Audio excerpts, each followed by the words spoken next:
gearbox is rough. Definitely a lot rougher. Like, not as refined.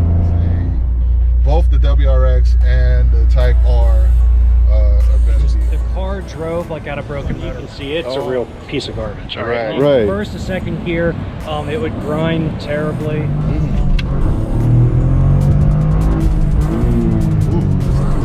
I have done some stuff with this car. I wouldn't necessarily call them upgrades. They're more so fixes. They put in there for shipping. Most of the dealers are forgetting to remove to take these them out. for whatever reason. What did we just see there? Those were the two people that have either owned this car or test drove this exact GR Corolla. And what they had said surprised me. Alright, so as you guys know, or if you don't know, I bought what I consider my dream car. And I actually bought it about, it was like 6-7 months ago I bought it. And it was not this car. It was actually a white 2024 GR Corolla Premium. And I really enjoyed it. It was an awesome car. But then I found this car for sale. And it was used at an Audi dealership. And it was a very, very, very good price.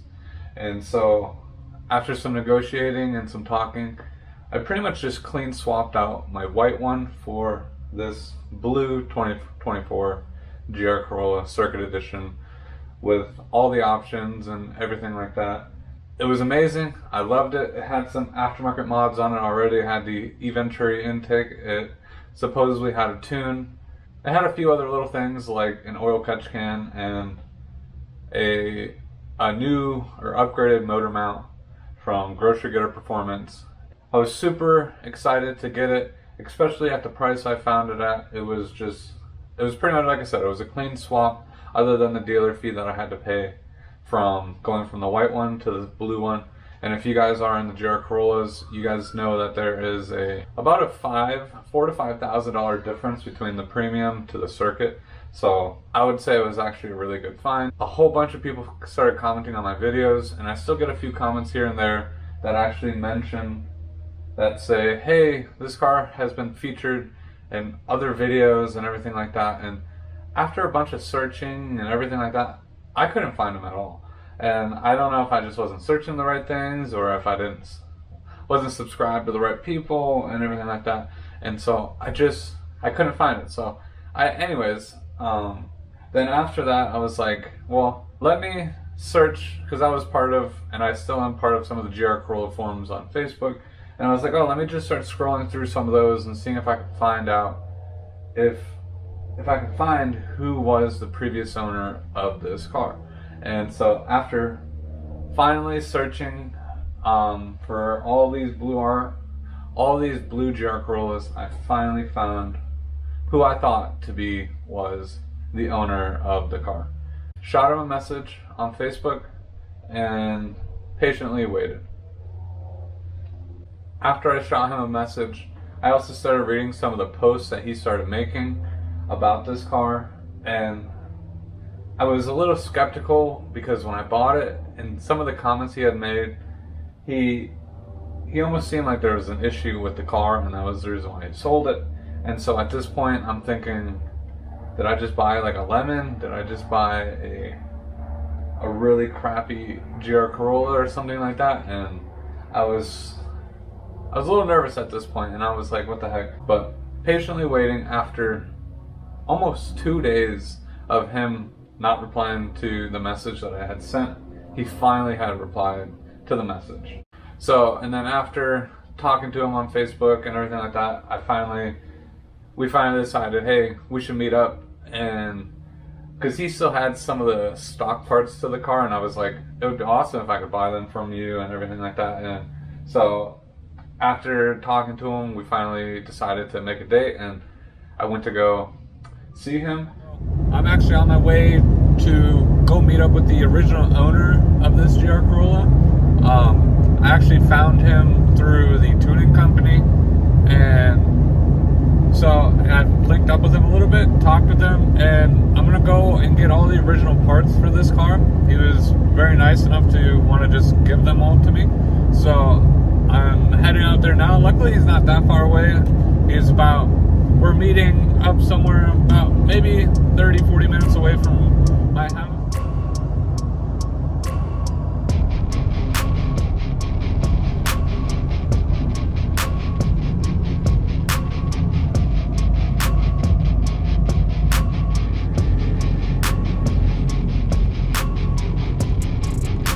I just got back from talking with the previous owner. I met up with him, and because I had actually found him through when I bought the car, they had a few notes about the car that it had the intake, everything like that. Then it was tuned by Boosted Performance. So I reached out to Boosted Performance to kind of get some information about the tune and everything like that, and I was curious if they could help me find the previous owner. And then they gave me his name. I found him on Facebook. He was in some of the GR groups. And then I ended up contacting him and talked through Facebook a little bit. And then we're like, hey, I was curious if you had any of the factory parts and everything like that. Because if I ever have to go back to factory and stuff like that. So, and he's like, yeah, I have pretty much everything you need. And so then I met up with him yesterday. And he gave me everything plus more, which was insane. I was not expecting anything. And he gave me everything extra that he had for this car. When I first bought it, it was missing the engine cover. He gave me all the factory intake stuff. It also didn't have the cargo cover, so he gave that to me as well.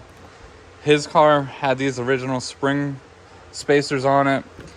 Some more stuff for the grocery getter performance. The pitch mount that's on here, he has even harder mounts and solid mounts, which is ridiculous. But I imagine this car already rides. It shakes quite a bit and like getting into first gear, but it doesn't. And other than that, it makes up in how nice it actually shifts. But yeah, he gave me all that stuff. Some of the extra radium stuff from the catch can, the rest of the intake stuff, and then he also gave me filters. Super nice guy, and obviously, he got rid of it. I talked to him about it. It was a cool platform to have, but it did not meet his expectations of being able to hold more power than people thought it could. And then knowing that there's a lot of engine work that would need to be involved to hit the 400 wheel horsepower mark. So, but yeah, I really appreciate it. Oh, and then one of the other things that I got from him was the Ecutech tuner. This is awesome to have since this car is tuned, obviously. So being able to switch the maps back to factory, or in this case, if I want to upgrade the tune or do anything like that, I can. But it is crazy, and it's nice talking to Graham over at Boosted Performance. They're also really good at getting everything situated for me at pretty much no cost to get everything all back, because luckily the tunes are all based off of ECU. So since the license is for the ECU, it's no problem to just switch over the account over to my name. So that's also a big plus on that. And while I was talking to him, that's when he had mentioned the videos that he had made. He specifically didn't make them, but he was in a video or two videos with race car friends, and that's how I ended up finding this car and everything about it. And then after watching some of those videos as well, there was a lot of bad things that were mentioned about this car and how it didn't perform properly, or this was something wrong, or this was something wrong.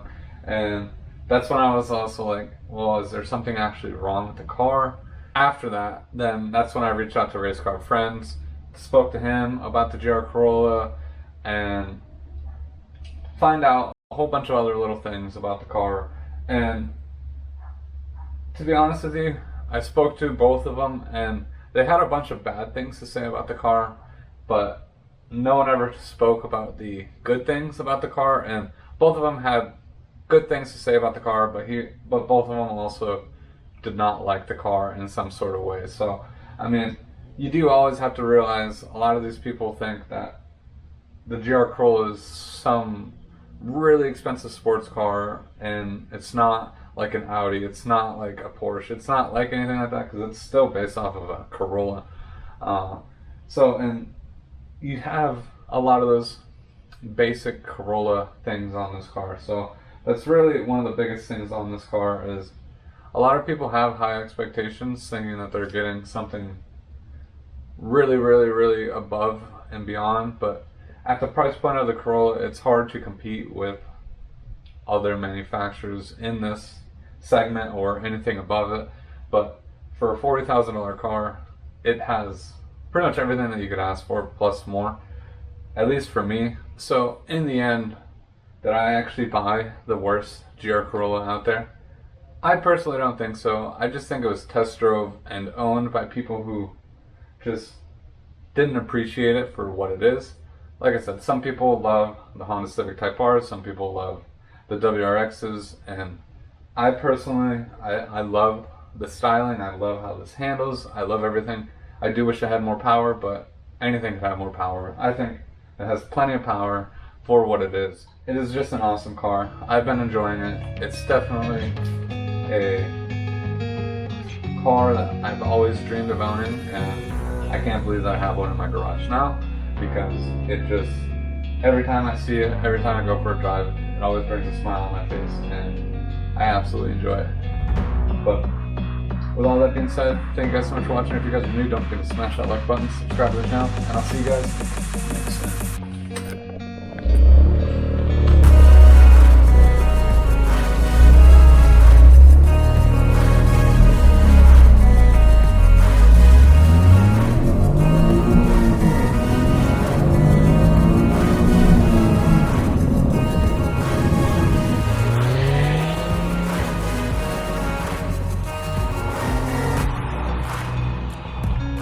That thing sounded amazing, man.